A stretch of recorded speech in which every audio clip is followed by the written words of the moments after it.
And we're rolling. Hey, everybody. Hey, everybody. How you guys doing? So today we have two special guests on, and I'm excited to have them on because we gonna need some help. Uh-oh, why is it back? Uh-oh, hold on. This is crazy. Why is it doing that? I don't know. We got. Hold on, you guys. We're getting feedback. Let's do this. Do that.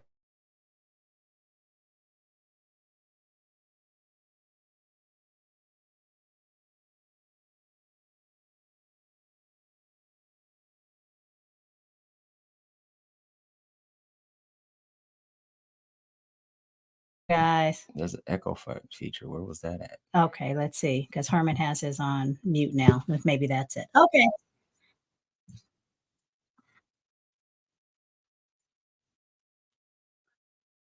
Nope.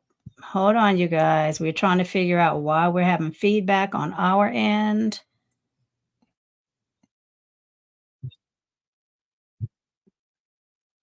Why don't we, let's see, can we turn that off? If we do, we might not be able to hear.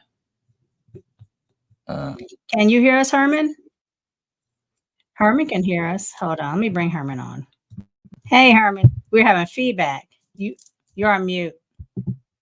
You're on mute. I don't hear any feedback. I can't hear it because we're not using this. Okay. We're gonna have to use either the computer speakers. No, the computer speakers aren't good. Just turn that one on. Oh, you mean to hear him? Yeah. Sorry, you guys. We're having technical difficulties.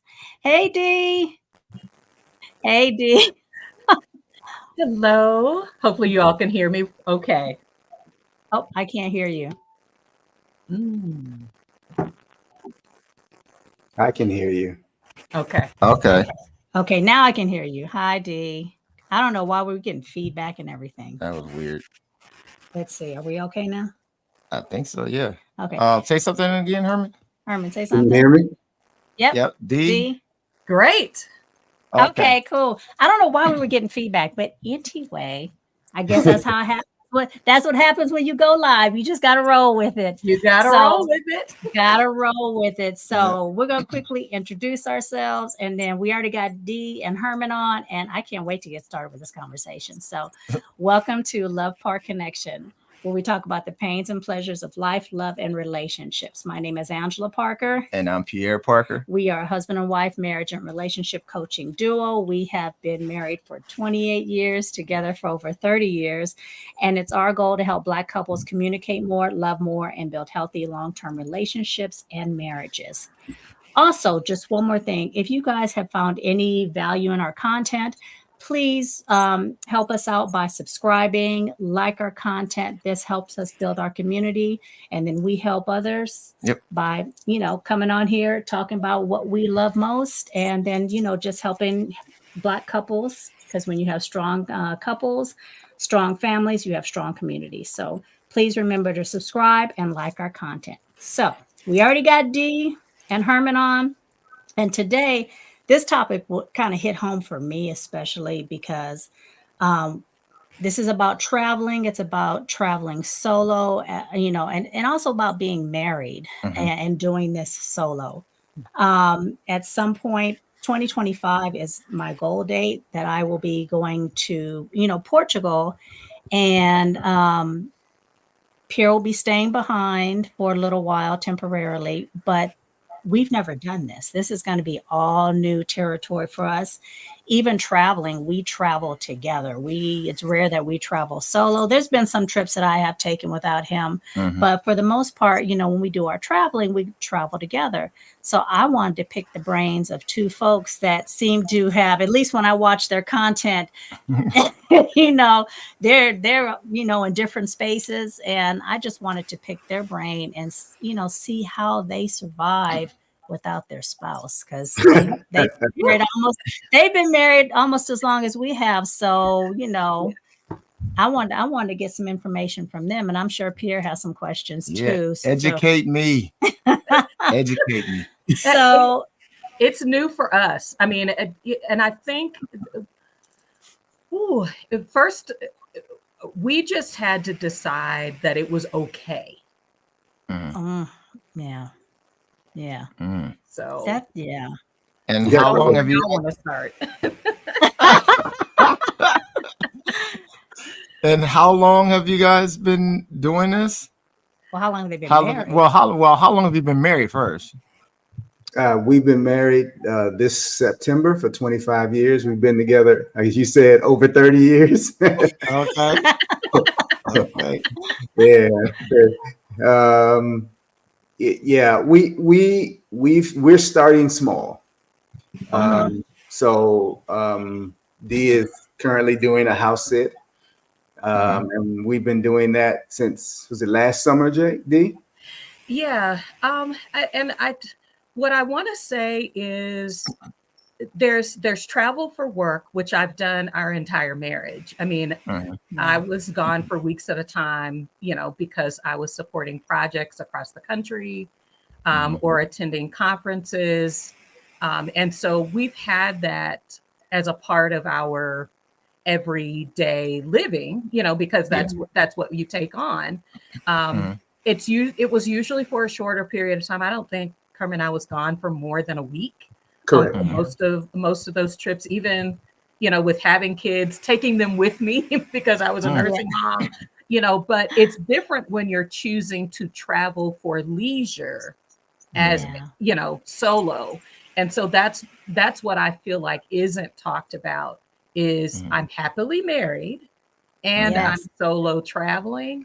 Like, how do you come to grips with that as an individual? How do you approach that conversation as a couple, in a way that helps your partner to feel safe, to feel that, I still desire connection with you, but their solo travel represents some specific things for, me as an individual. So, we did our Googles, but I think what made this process work for us is it's a continuous conversation. It's a continuous process. I mean, the skills that you would use in marriage, you're using to talk about this new topic. Yes. So, And how long and I think you were going to ask this, babe, how long have you said it's been a short time. So I'm sorry if I missed it. How long has it been since you guys have been traveling solo or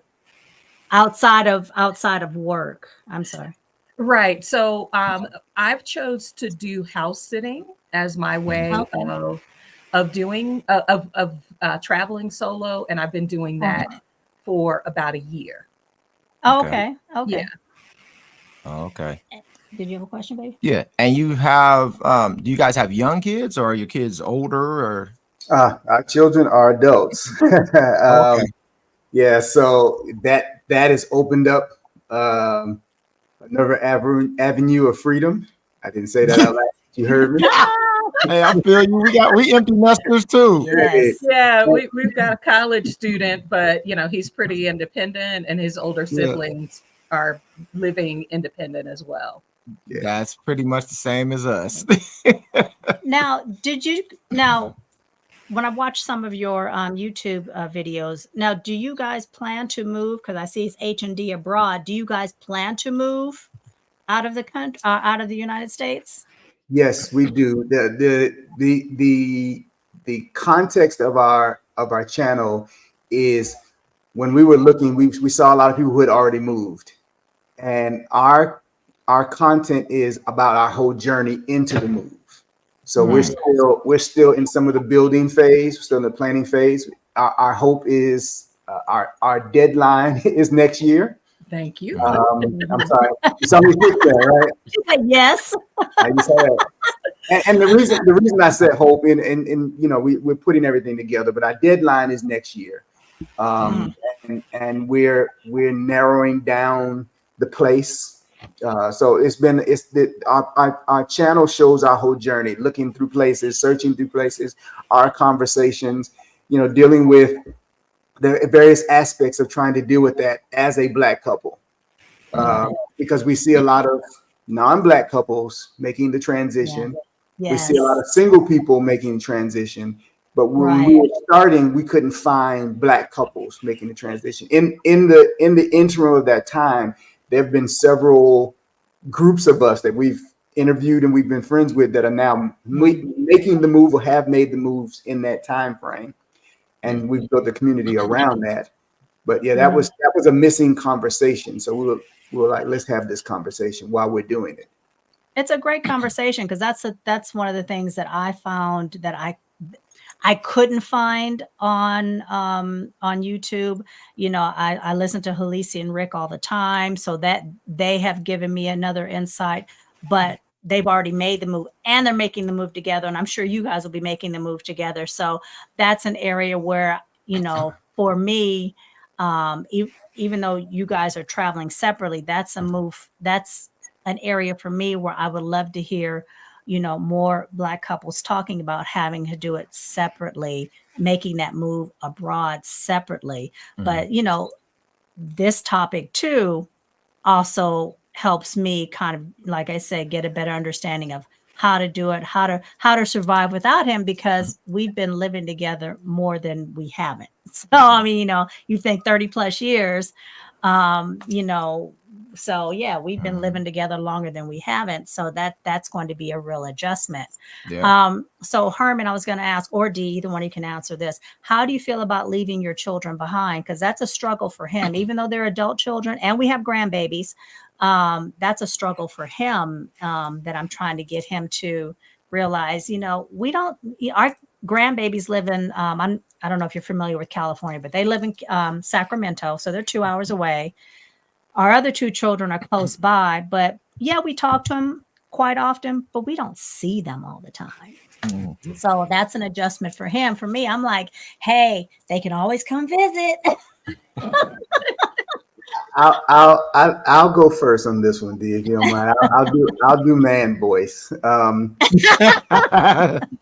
There is a measure of protection that we as husbands and fathers hold on to. But I also think that as Black men, as men in particular, but Black men in particular, that we limit ourselves to the lives of the people around us. We balance our what are we doing based on what everybody else is doing. Now, having said that, Dee and I both are firstborns. So being firstborns, there's a level of I'm responsible for. So our parents are getting older. Our children are still in their transitional youth years. But it's kind of sometimes, and this is not meant to sound brash, but it's kind of like my job. You know, if I'm not there, the job gets done. And what I have found with our young people is some of their growth comes when I'm out of the way. And we're not talking about being inaccessible to them. I'm talking about giving them space to grow, hoping that they have the tools that they need, that I've given them the best tools that I have available for them to continue to move forward. And they know, as my 77-year-old father tells me, at the drop of a hat, you'll be right here. My father right now is in South Africa traveling. Nice. He's not thinking about me. And if something happened to him, I can't get to him in a minute. It's the same with my kids. I need to be able to give them the room to grow. I will miss them. I will, but I will know that this young lady right here is going to make sure I jump on any plane if something happens to get to where they are. And we're going to make that available. I can send her at any time to them if they need her. And trying to use that as a perspective. There is still a transitional piece with that. I mean, my daughter lives on her own. She's sleeping back there in the room right now. She got her own house. She back there. And she's back here in the house now, asleep. And that's a part of the process. But I also have watched her grow in ways that I'm really proud of since she's been on her own, that I was concerned about. The world is not the gigantic place it was 200 years ago. Yeah. Everything is a drop of the hat now. communication technology alone has opened up a world of keeping in touch in a way that I think we have to utilize, not substitute, but utilize. Mhm. So that's a in short answer. That's short from me. What about you, D? Let's see. So you are starting where you ended where I wanted to start, and one is the relationship. Our children are mid-20s. Our oldest two are in their mid-20s, and our youngest is 19. What I have found is as we have transitioned from parenting to more like coming alongside as a guide, as an additional sounding board, it repositions our relationship. And what I love is that we are creating intentional connections with them. So, Herman will cook dinner. Literally, he sent the kids photos. He had made like jerk chicken, macaroni and cheese, collard greens, and cornbread, and said, "Dinner's here." And literally, the kids are like, "On our way."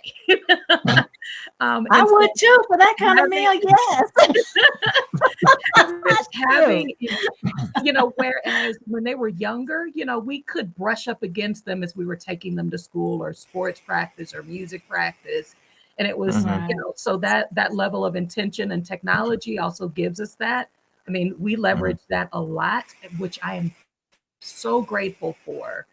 During the pandemic is we had our monthly family Zoom calls with my great aunts, my cousins. Like it was, 20, 30 of us on a call, and we've lost a lot of family. We lost a lot of family members along the way. And so that intentional connection meant so much to me. And I know it's going to help the children to see we are intentional toward them.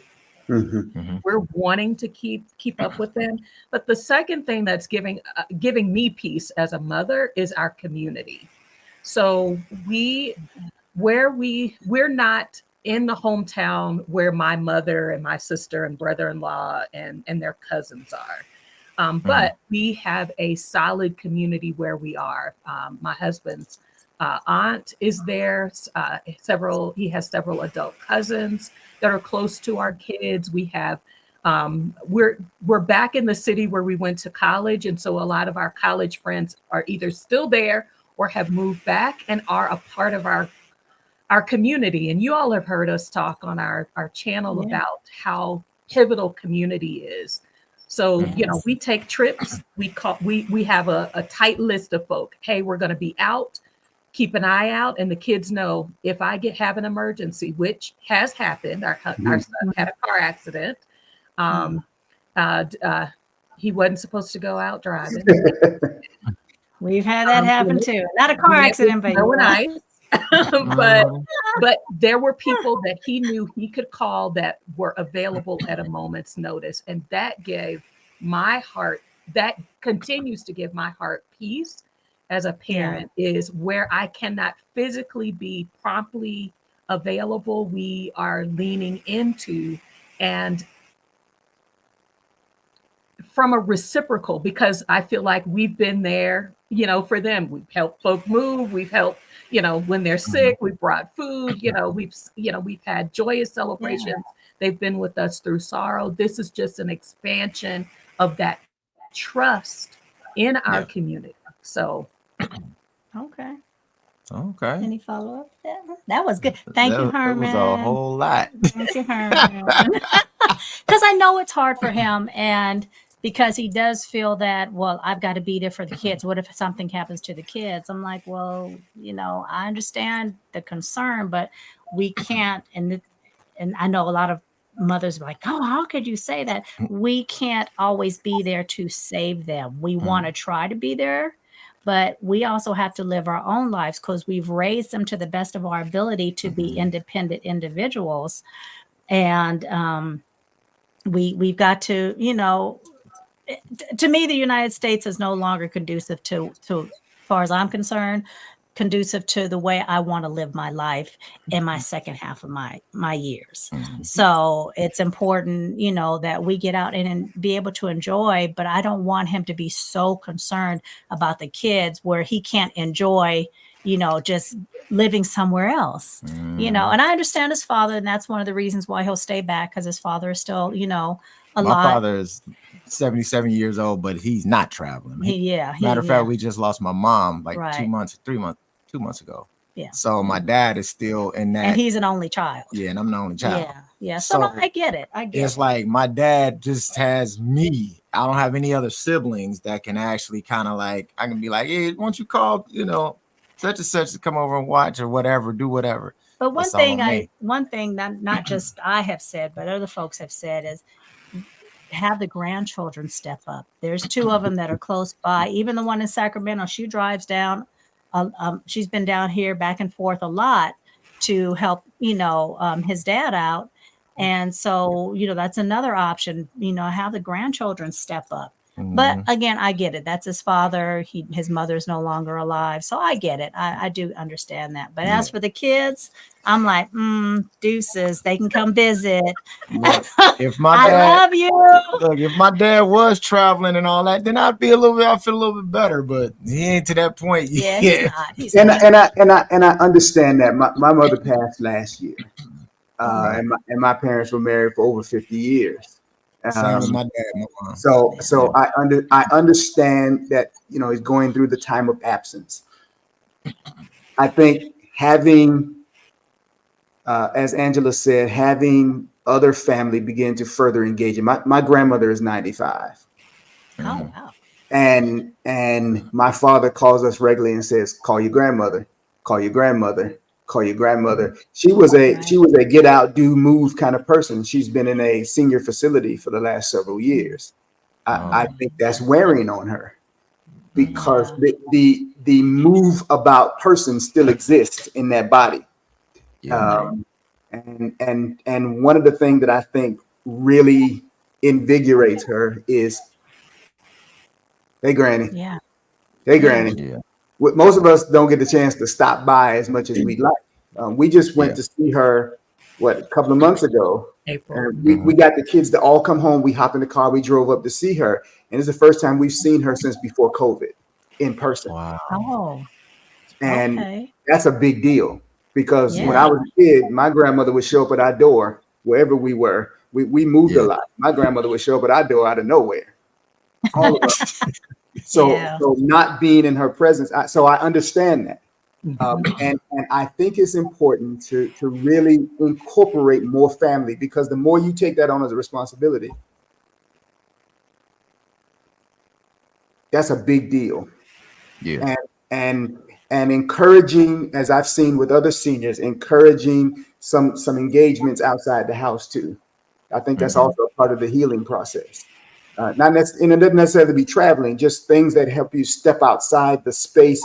When two people live together for over 50 years, everything in that space is a memory.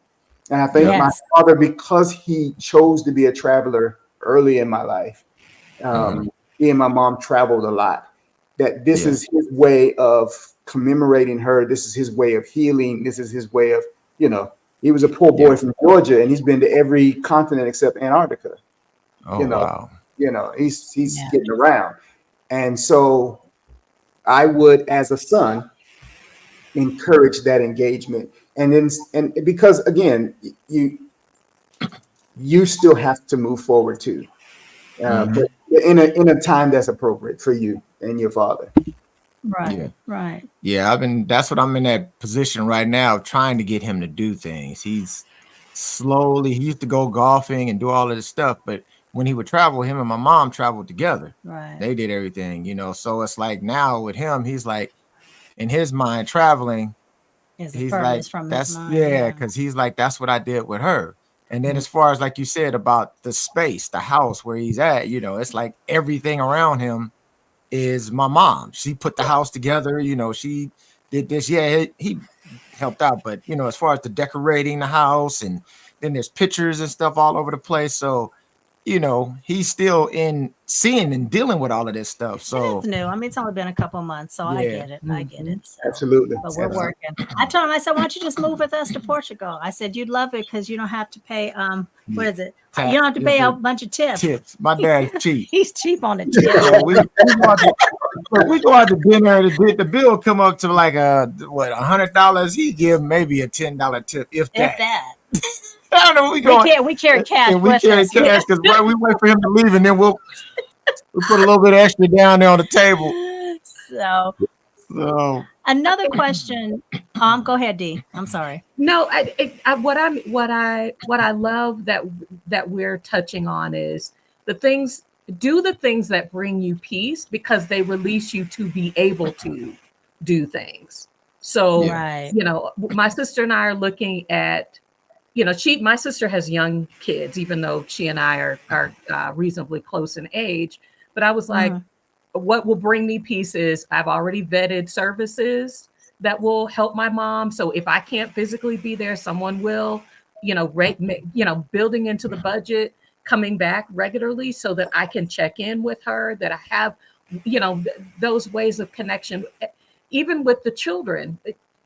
Once I started traveling and started saying, I'm not the center of everybody's universe, that I can begin to release them to learning and to, you know, to feeling supported, but really leaning into living, that I can now I've got space to center myself. And I'm saying that because at 50 plus, I've got more years behind me that are in front of me. There are always going to be reasons or circumstances or situations that can keep me here. I'm looking at what are the core things I have to deal with, and then, you know, how can I live in a way that helps me to touch my values, but also, you know, gives me freedom to grow and learn. And that's really what solo travel is doing for me, is that personal self-discovery, that the personal growth that is so important to a marriage. When kids aren't in the way, work, you know, you're able to work in ways that, you know, that give you a little bit more free time or autonomy, or, you know, now you've got that space to expand and grow. And I want to do that. I want to give that gift to my partner. That's what's motivating the solo travel. And that was actually one of the things I wanted to touch upon, is the personal growth. Because I know as women, and when we start hitting our 50s, there's that change, that something about, okay, I don't have to take, you know, the children out of the house. Hopefully by the time you're in your 50s, the children out of the house. I love my husband dearly, but I just need to find who I am. And I've explained this to him, that when we're in a marriage, and especially if we've been married for a long time, that as wives, as mothers, that's who we identify as most of the time. Some of us are able to, you know, identify outside of that, but for the most part, our lives are taking care of our husbands, taking care of the, you know, if we have to work, children, so forth, household. And then something about 50, maybe it's menopause, that we just go, you know what? I need to do me just a little bit. I need to be able to have some growth. There's something that I'm missing, that, at least for me, there's something that I'm missing, that I need to grow, and I need to figure out who Angela is again. Because I knew who I was before I was married. And now, you know, I've become a wife and a mother and homemaker and all those good things, but I need to find who I am now. And so I'm glad you touched upon that personal growth, because I think that's going to make me a better person for him, you know, and the children and the grandkids, but specifically for him. And for me, my newest motto is, it would be a shame for me to die and I not know myself.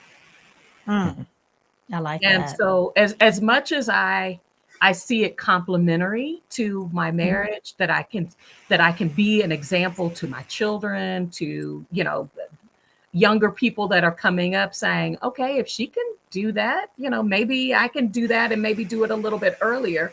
A lot of the things that we value, I think, when I recognize that a lot of times we don't keep up with ourselves, noticing our own preference changes.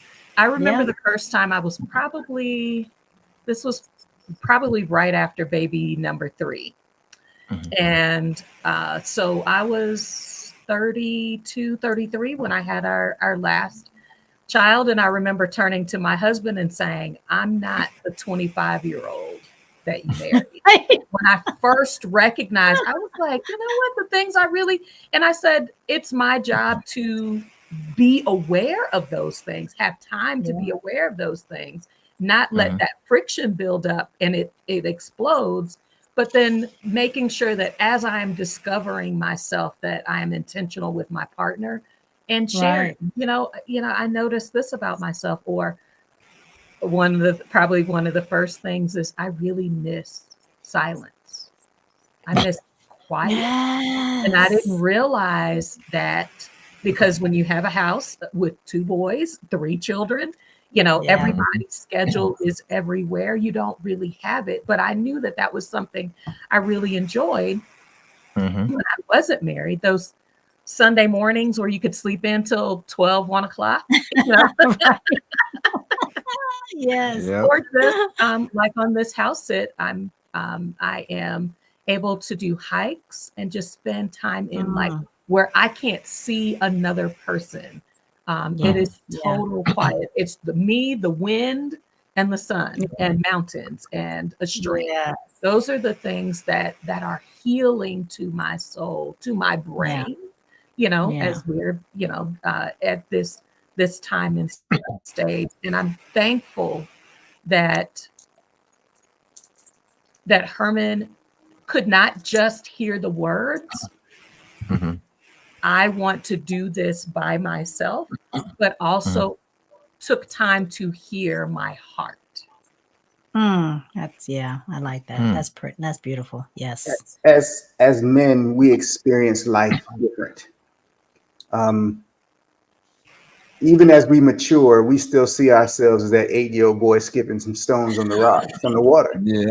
We're forever that guy. When we're 90 and we can't move it, we're still that kid.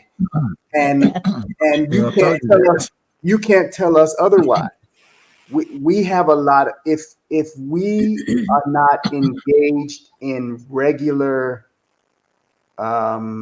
independent activities throughout the course of our marriage, we have a lot of, that becomes irregular for us. And listen to Pierre talk about his father. I mean, travel is now something that, why would I do that? That was a part of because we spend so much time with work as our identity. Work is work. You all go to work. Work is us.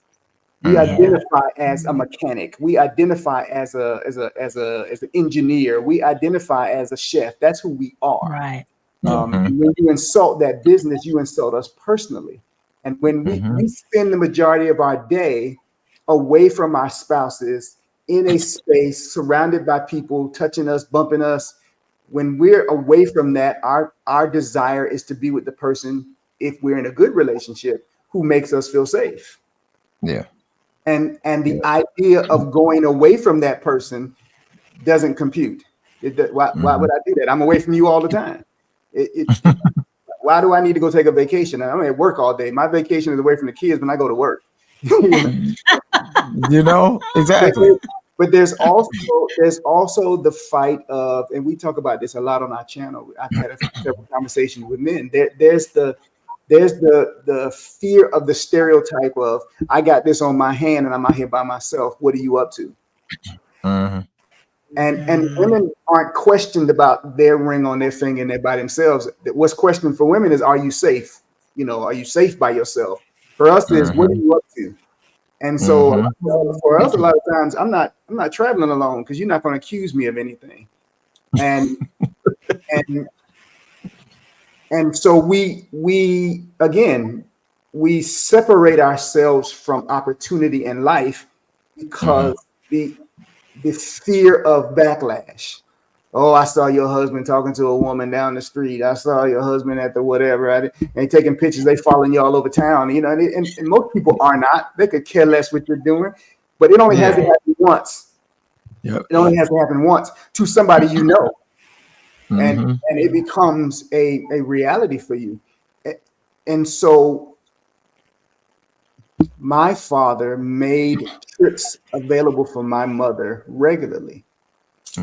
One of my regrets was that I did not have the resources to make that available for Dee regularly over the course of our marriage.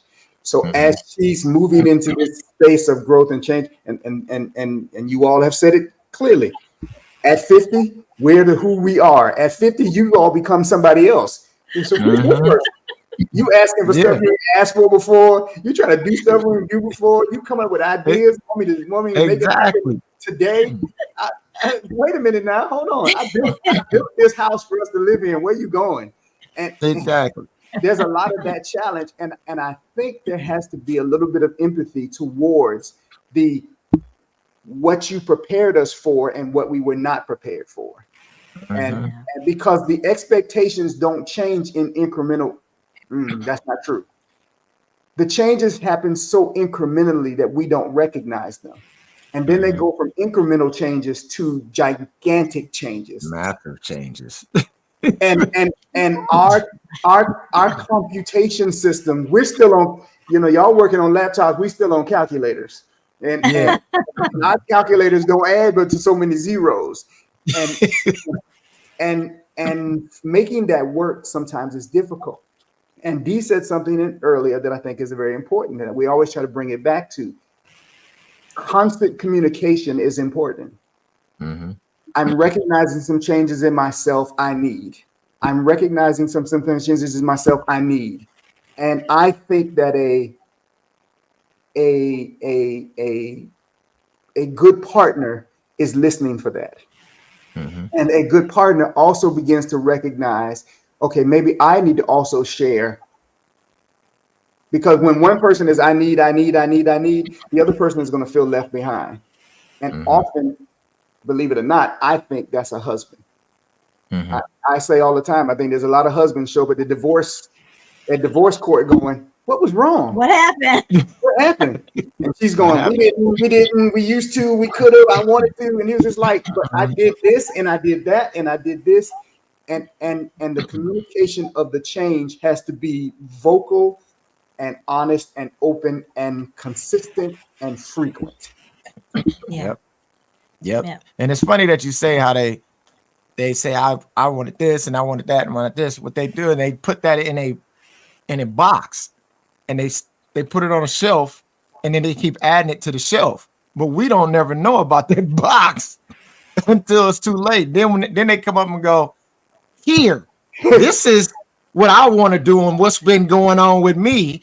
And you opening that Pandora's box. You opening that Pandora's box going. Exactly, that Pandora's box open up and you like, we be trying to close it back. We were like, that gremlin is out of the box already. It's too late. I mean, and that's kind of, in a way, that's almost, I mean, yeah, she talked about a little bit of it, spurts here and there, but it was almost that quick and drastic on how that popped up out of the blue. It just, I mean, she was saying, oh, we should try, maybe think about moving. Well, I blame him, and I tell him this. I blame him because he's the one who introduced me to Stephanie Perry. And he said, babe, you should listen to this. And I was like, okay, cool. Look, that was the small Pandora's box that You introduced us to freedom? You introduced us to freedom? Okay. I did it. It was my bad. That's your bad, bro. Man. It was like one little thing. I just happened to be flipping on YouTube, looking at stuff, and I saw that. I was like, oh, that's kind of cool, man. Okay, baby will like this. Let me send this to her. That was a mistake. And he knows when I get invested in something, I'm invested 110%. I go down that rabbit hole and I keep going. And then I found, after it was Stephanie Perry, I found Halisia Rick, then I found you guys. I was like, oh, yes. Yeah. And then it was on. And next thing I know, she was, yeah, we gonna move to Portugal. We doing this and we doing that. Well, it also doesn't help that the United States is not, and we live in Oakland, California. Yeah. So it's like the purge out here. So it's madness. And I don't want to live in any other state, and he doesn't want to live in any other state. I'm like, why are we still here and we can get more bang for our buck somewhere else? I don't see the problem. So, but the bottom line behind that whole part of it is it makes sense. And a lot of stuff that she's saying makes sense. But like you said, you know, I'm still here. Like you said, we built this. We built this, and now we took a lot of time. I took a lot of time to build this, and now you want to take me out of this, and you want to go over here. I didn't say we had to sell this. I just said we got to leave. And that is a constant conversation, especially when it is the husband who has to be convinced, who has to be drawn into that, because our mental job responsibility is to create the home you desire. Our understanding of women is that they are settlers. So we build you a settlement to live in. And so when you say now, hook up the horse to the wagon, it's time to drive away, it's like, that doesn't make sense to me. Because our minds, our friend Rob from Intentional Metamorphosis say all the time, we can do one thing at a time. And until that goal is satisfied, and a lot of our goals, you hear men saying, it's the long game. You don't never hear women talking about the long game. The men are talking about the long game. I'm building this house, and in a couple of years, I'm gonna build onto this house, and in a couple of years, I'm gonna buy their land, and I'm gonna build onto this house, because that's what the process is. And it's not that and unfortunately, I think we have lost our nomadic spirit as Black men. And in an effort to create safety for our homes, we've put everybody in a box. Pierre, the world is calling you. It is calling you. It is calling you. And we are emotionally tied to this. This house is 2 years old. Not our living in the house only, but the building is 2 years old. And we're talking about moving away from this house. I feel some kind of way, because this was the house I wanted to build for her. But I also know that I didn't marry Dee for the house. Yeah. My desire, if we get a pup tent and she's in that pup tent, it ain't the way I wanted to be. But as long as she's in the pup tent, if I'm in the pup tent by myself, I'm angry as hell. But if she's in the pup tent, then I got a goal, because I want to get her out of this pup tent, but we together doing it. And that part has been the forward momentum in this process.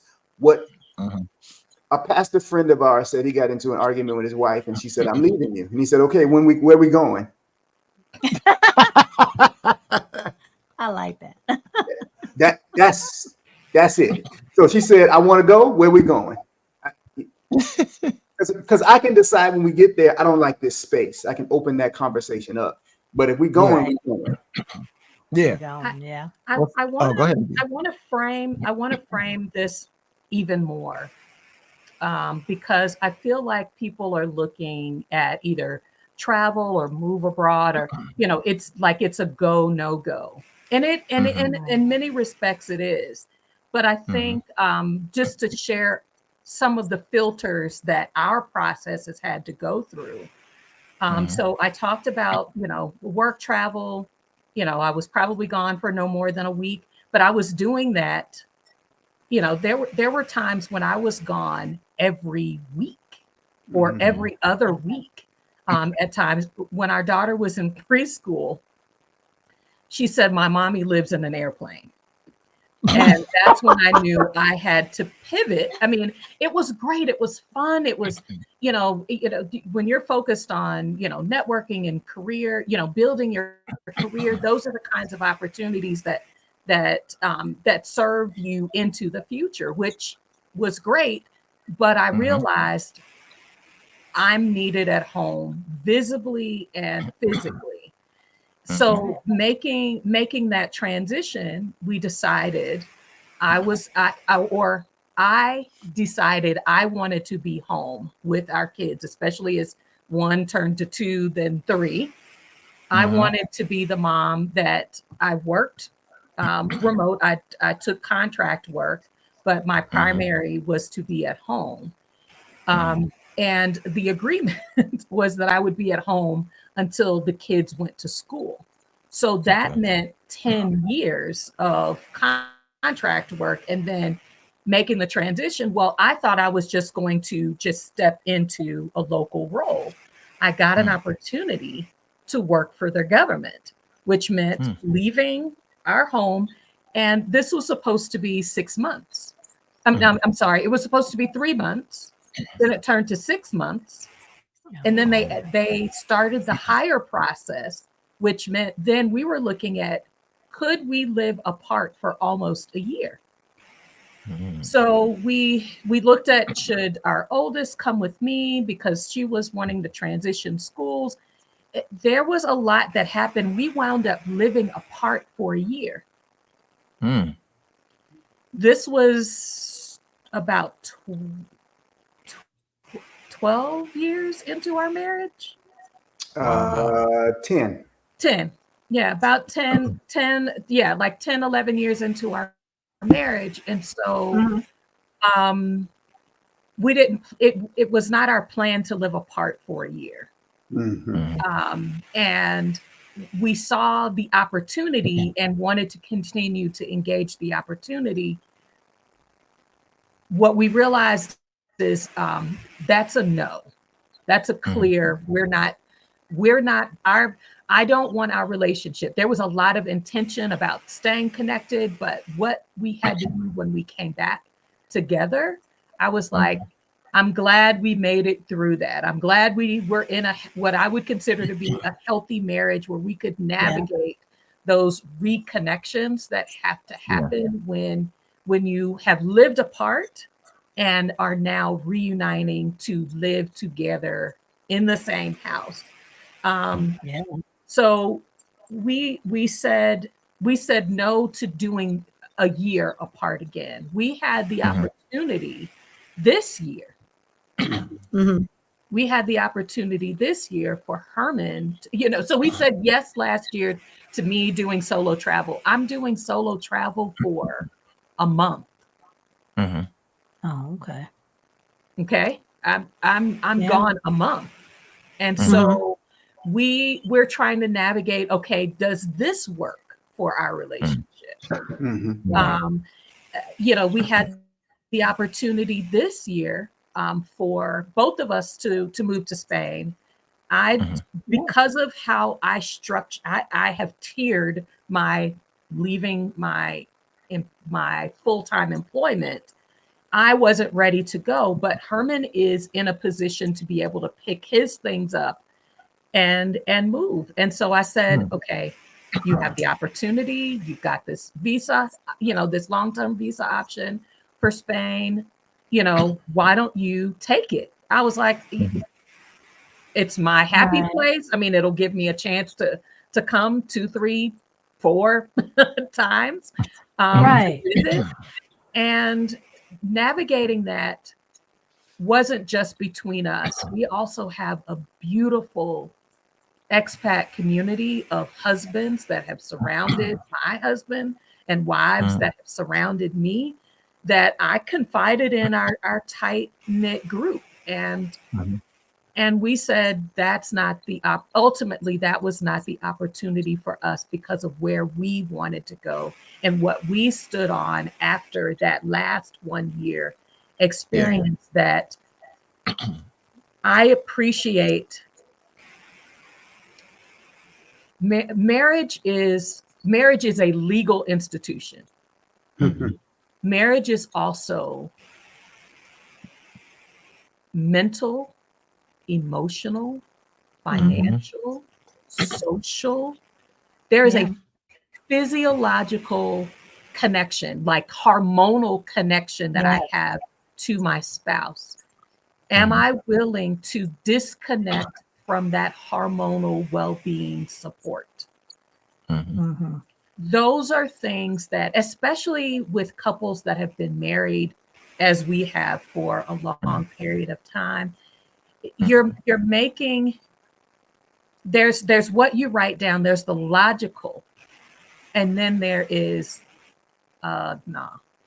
because I don't know how long I have with my partner. And taking a year away, if he were to pass into the future, could I look back on taking away a year? Phone calls, Zoom, all that is beautiful, but it is that is not the healthy whole marriage that I'm striving for.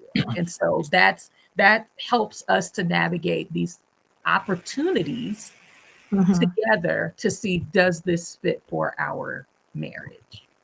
Okay. Wow. Now, do you guys, when you do move abroad, is it going to be Mexico, or have you guys decided where? We greedy, girl. We greedy.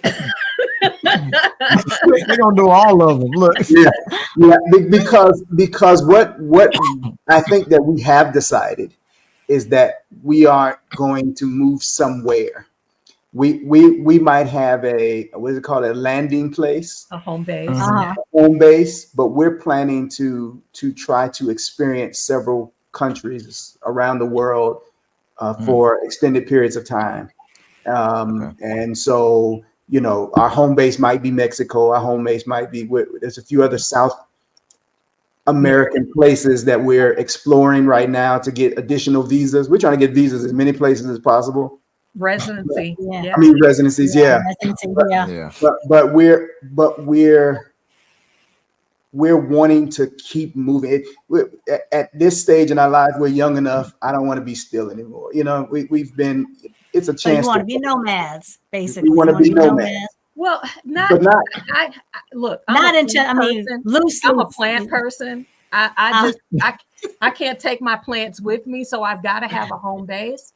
But what I believe that we have found as a part of the Exodus Summit community is that the process is going to look different. We didn't start traveling internationally. Like when we went to our CONHE residency visa appointment in Mexico, that was my first time outside of Tijuana.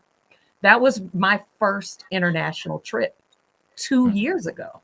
And so you're talking about, you know, now I'm saying, okay, this place is beautiful. And, you know, what about Colombia? What about Belize? What about, I can be 50 and access the retirement visa in Thailand, the Philippines, you know, Malaysia, Singapore. I mean, like why would I choose just one place? I want to live and experience culture and language and food and you know, experience those things up close.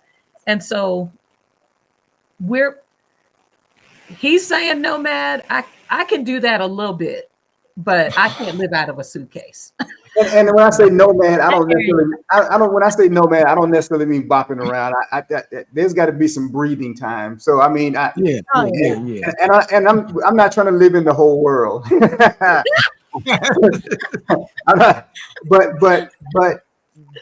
But there's so much in so little time. You know what I mean? And I think spending extended time in some central areas allows us to explore the surrounding areas easier than just, you know, it's like again trying to live here and travel around the world. If we're in Thailand, we're in Thailand, you know, 3, 4 months, 5 months, and we have a chance to explore Southeast Asia while we're in Thailand. You know, we're in Colombia, and you know, but we come back to where our space is, and we spend several months recovering, putting them underwater. Because again, I think what we talked about at the beginning of this, home is important. Yeah. And a part of the concern that the other partner often has is, where's my home?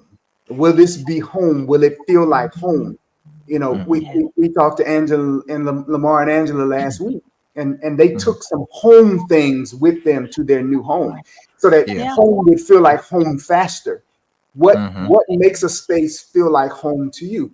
It can be language, it can be items, it can be people, it can be community. You have to have that conversation as a couple to say together what makes this feel like home.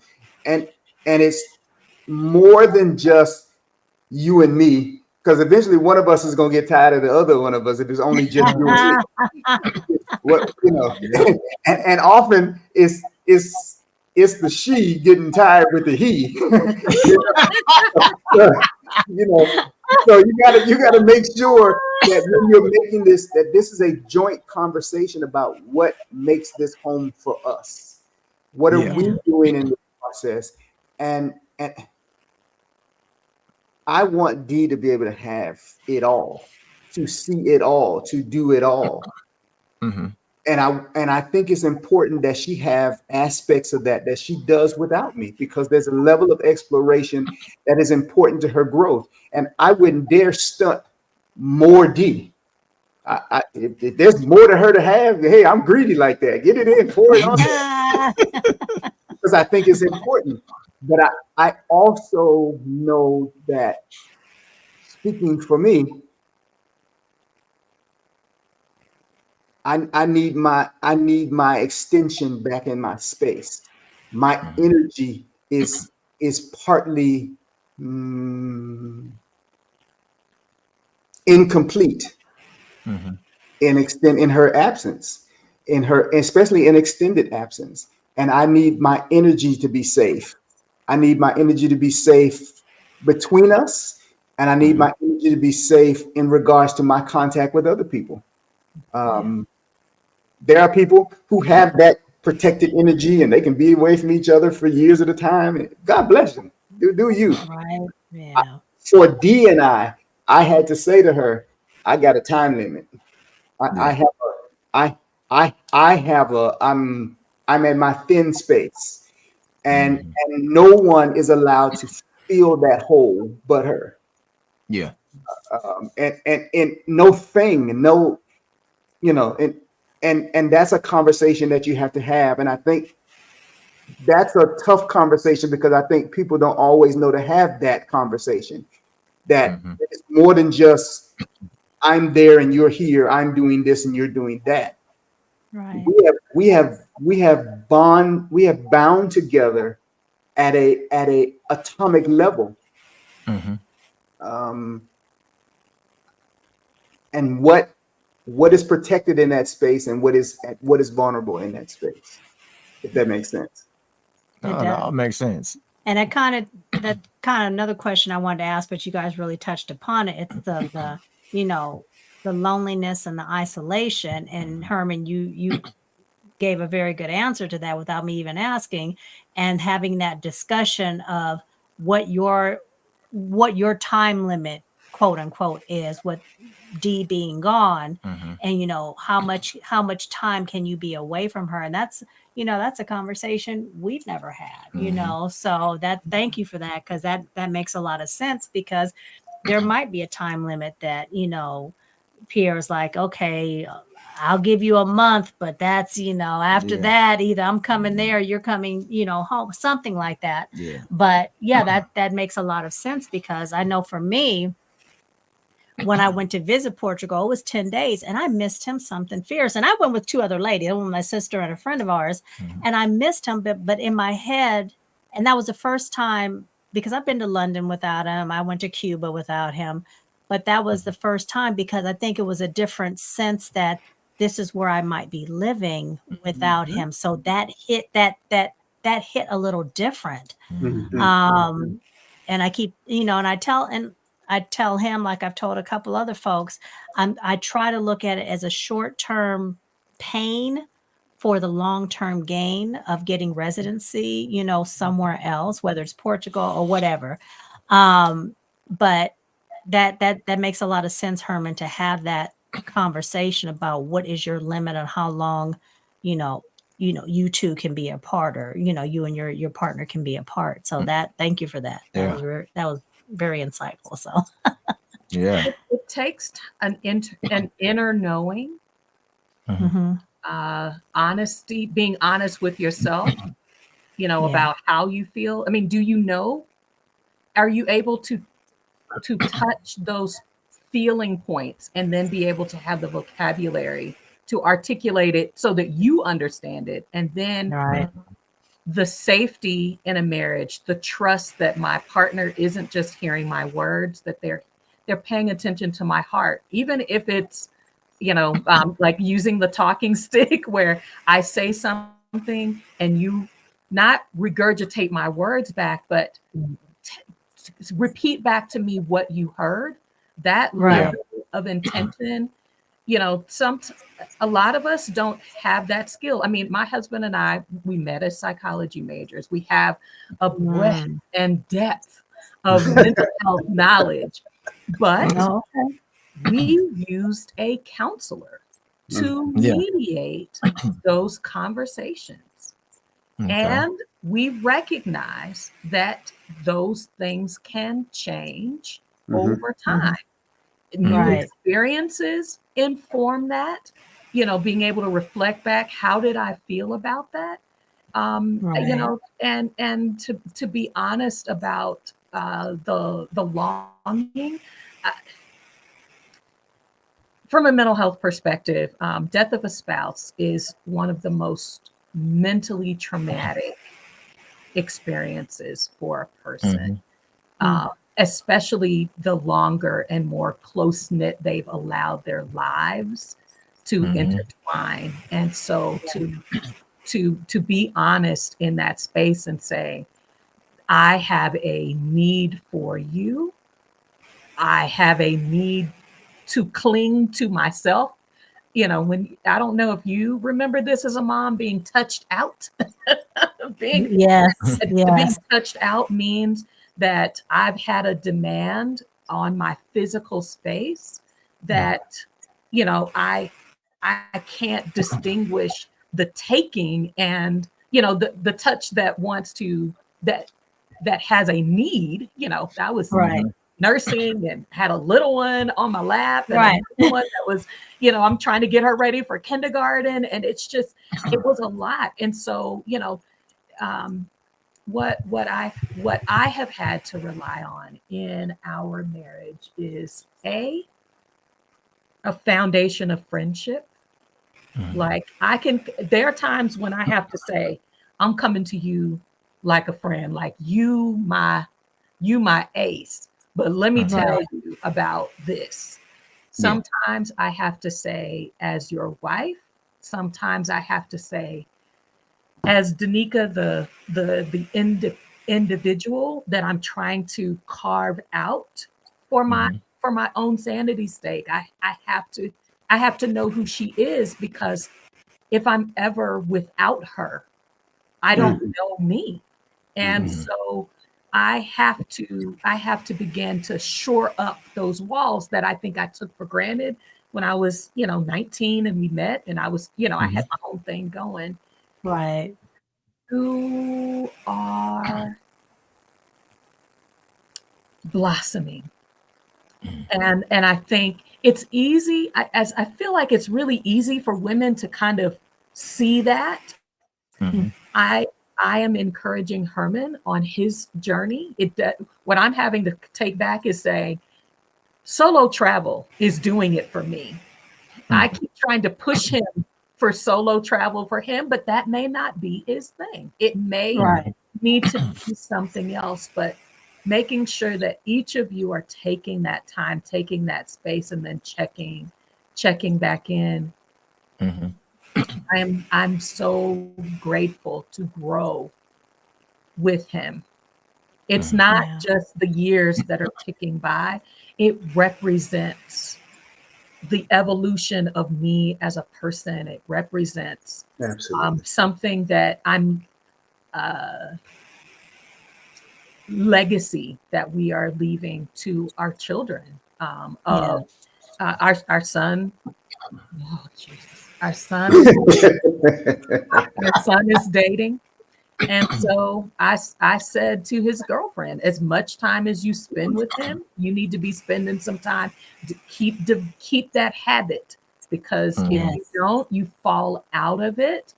But, creating that intention. So, seeding that into the relationships of even our children, I think is what we are trying. It's what motivates us to keep plugging away at something that's unconventional. Yeah, because I'm in the chats, I'm in the groups where married ladies, single ladies are telling married women, he don't want you to travel solo. You need to leave him. He toxic. He's fit. And I'm saying, okay. Whatever works for you. But I'm gonna tell you, it's worth it when you check in. Okay.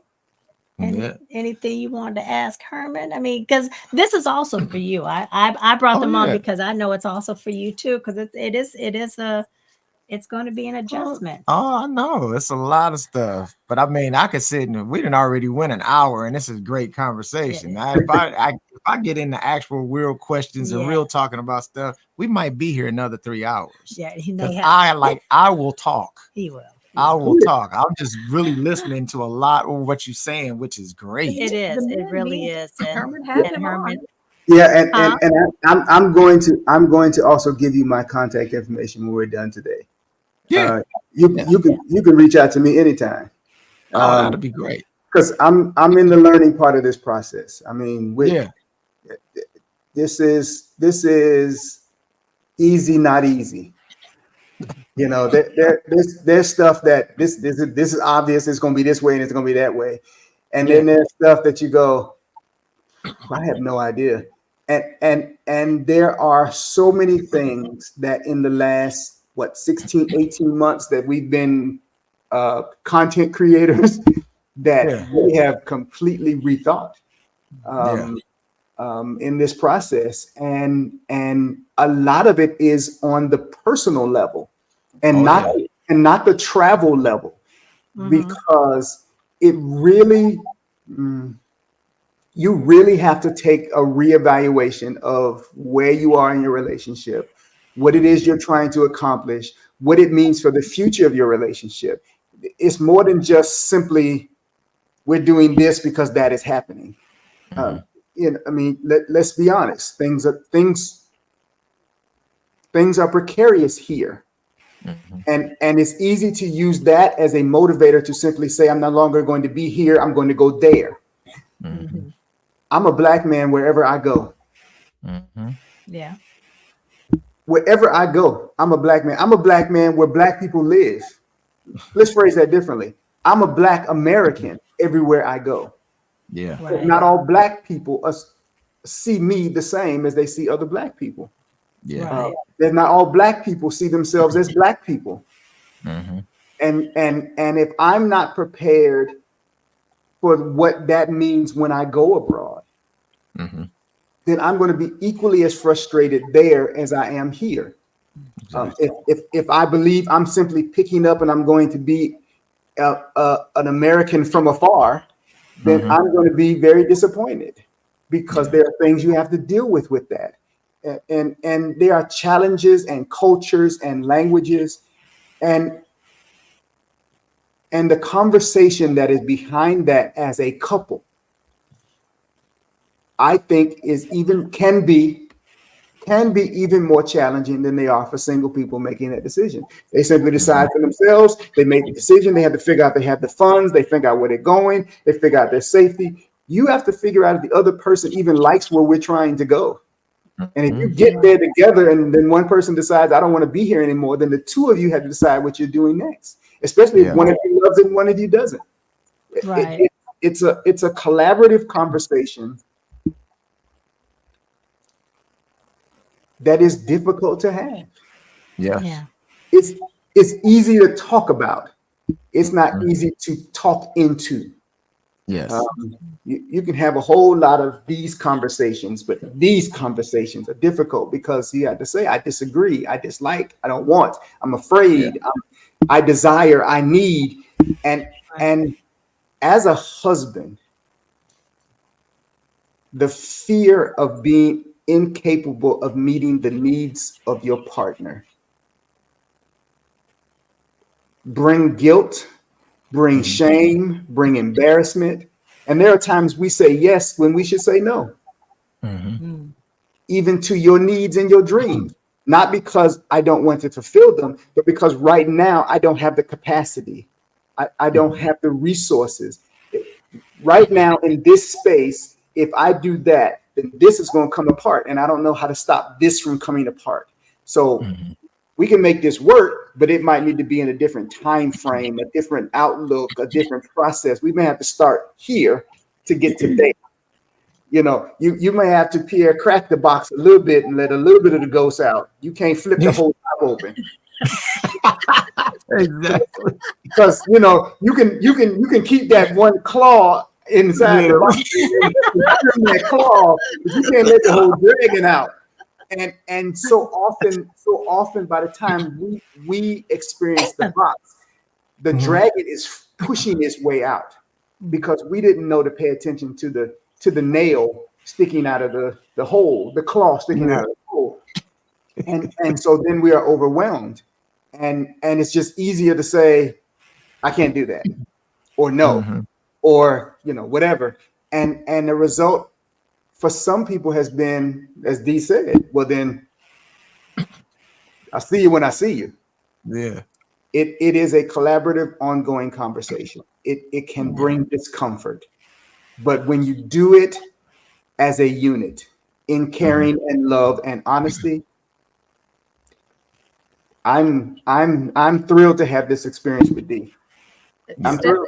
Stephanie Perry says that we greet each other with loving kindness. She said it at the beginning of today's live that you and I were on today, Angela. She said we greet each other with loving kindness. Same goes in my house. Same goes in my house. It's I share my desires because I love you and because I love myself. And that's if this process, whether it's solo travel, moving abroad, if this does not have you do some deep introspective work, do some shadow work, get with a therapist that helps you to unlock, why do I have such a strong feeling of fear, feelings of doom, what do you call that? I worry my partner is going to cheat or leave me or, see me as less desirable. Unpack that why should be on your road to, on our channel, we talk about the last thing you should be doing is talking about, once you decide I would like to leave, the last thing you should be talking about is where am I going to go? Especially when you're married. Yeah. I'm okay with this. Is my partner, Right. and because that's the real groundwork that can eat away at the joy of solo travel. That's going to eat away at the joy of moving abroad, not just as an individual, right? But as a couple, it needs the move itself should be fulfilling and nurturing to each of you for whatever reason. You found your tribe as a husband. You found your tribe as a wife. You found your tribe as a crafter. You've found your tribe as somebody that likes to go fishing. You've been able to identify the full life that can happen individually and as a couple. And we're trying to find some therapists, some like marriage and family therapists that have moved abroad. I found a couple. They're in Africa. I don't know what their video. They were doing some exercises and like a day in the life, and they're both social workers. So if somebody that is watching your channel knows who those people are, please y'all tell me, because I have gone back in my history trying to find, but there are couples that are therapists that are talking about their journey. I know they're out there. I'm trying to find them, but this takes a level of intention that I don't think people really anticipate, single or married. When I read comments about, you talked about loneliness earlier. People are thinking about, look at all the things I can do. Moving abroad for us at over 50, I'm looking at being, and being means that I'm expansive in myself. But if you're connected to things, that when you move abroad, you're disconnected because the time zone. I mean, if it's 8 a.m. where I am and I'm in Thailand and you live in California, I mean, we're across the international date line. Exactly. There's a level of intense loneliness that you can experience. Connection from their foods, so taking some time to think about, I'm not moving to a place, I'm creating a life. What does living look like? And how can my partner help me in that? How can I help myself and understand myself as a part of that? I'm going to be watching y'all's journey up close for sure. Tell me the cheat code, ma'am, sir. Got the microscope on you now. And see, and that's one of the things also, because you touched on something about you touched on a number of great things. So, but like when Herman mentioned about, the box and all of this stuff and things like that, and putting not the box as far as the other stuff, but meaning the house, building the house and how we build all that. And one of the things I'm thinking about the abroad thing, I'm real big on safety, which husbands are. So my thing is, she's going over there and she's looking at all this other stuff. It's great, the food, blah, blah, blah, blah, blah. And the first thing that I said was, when she was talking about the Airbnb, I was like, what's the neighborhood like? Because my mind is thinking, what's how is it around there? What's the people like? How are you being treated? What, all of these different things. And then once we get, a place over there, I'm checking out the neighborhood. I'm trying to check out the people around the area. See, these are the things that husbands look at that, you guys don't pay attention to these things, which you shouldn't. You shouldn't have to. No. But see, no. Let me finish. Okay. But, that's so my mind went into that. Okay, how far are we from blah, blah, blah.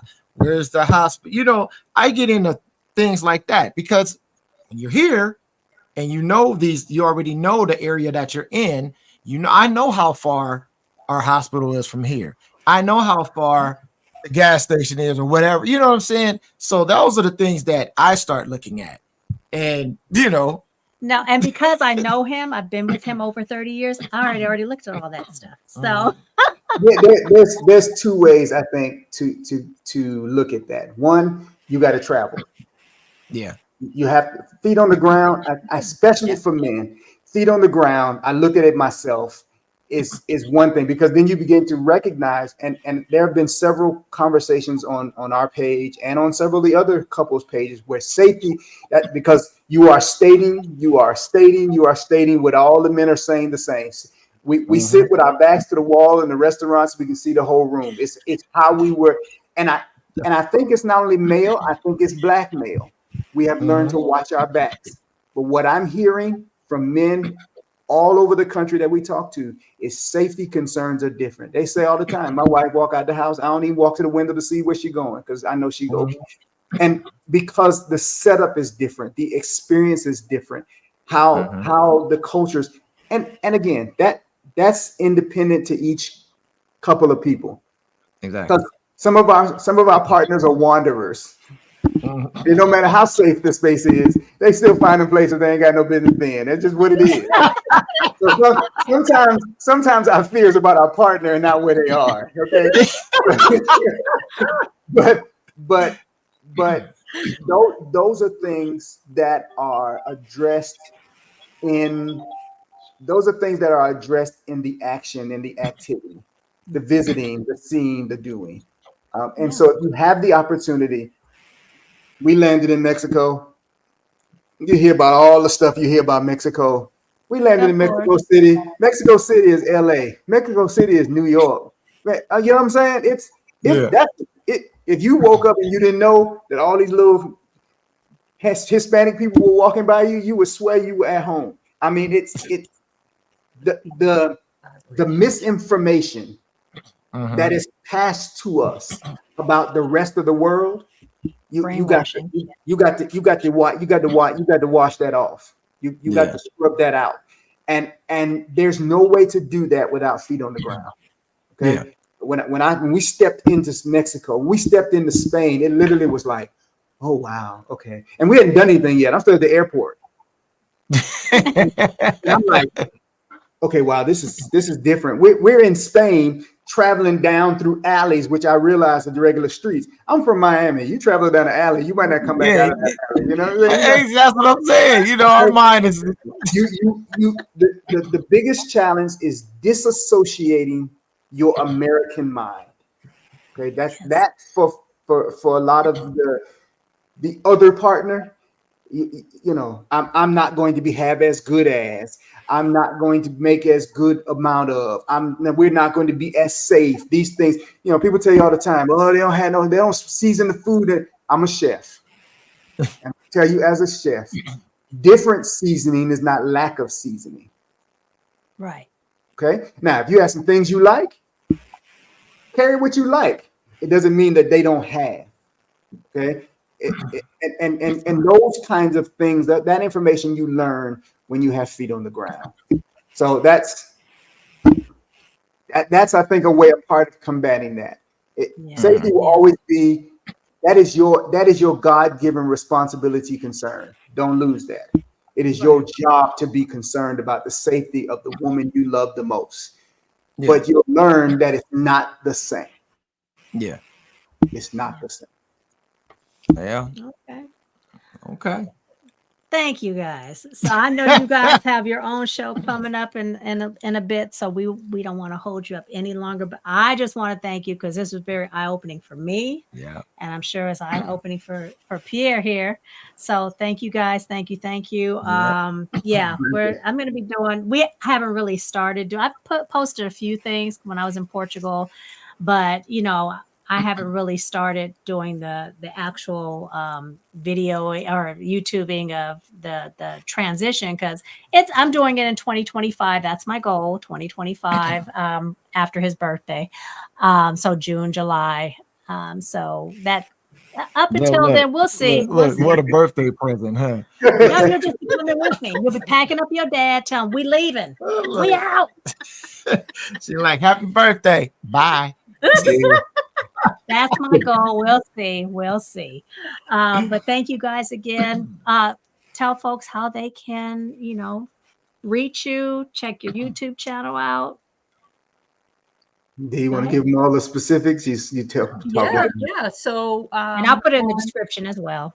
On YouTube and Instagram, we are the letter H, the word and then DEE abroad. We have, you know, the newsletter. We've got all of those things, but you can find us on those two platforms. And you'll be going live, what? I was going to say we're going live in just over 30 minutes, because the whole idea is, yes, we could post videos, but like I have more questions about, can you explain more about that? Or can you talk more about that? And so we decided for our platform to do a live format for the interaction, for the community development. We have a lot of Exodus Summit sisters that have surrounded us, but also we've met a lot of people who say, you know, being able to hear different perspectives is helping to broaden their format, putting them in contact with other people who are, kind of centering, this is not my place. The U.S. is, I'm choosing to be a world citizen and not just a citizen of the U.S. And so embracing that, getting in community, finding your tribe. We're hoping that folks will subscribe to our channel, because those very communities are helping to, hey, I never thought about that. And then that's something that we talk about in the future. He's glad that it's not just Stephanie and Rashida anymore. he would wake up to Stephanie Perry. This morning, I was in there, he's on. Yeah. Listen. Yeah. Stephanie and Rashida have learned to love me, so I'm okay with them now. Yeah, like you said, I didn't know what I was doing when I presented Stephanie to her. I didn't know the Pandora's box. Well, thank you guys again so much. You guys check out their YouTube channel. It is amazing. Yep. Anything else you want to tell me about? Dylan? That's it. That's Herman, me and you, we're gonna get together and talk, man. Yeah. Yes. Anytime. We'll talk. So, all right, everybody. Thank you so much again for joining us. And we'll see you again real soon. Yeah. Bye. Bye.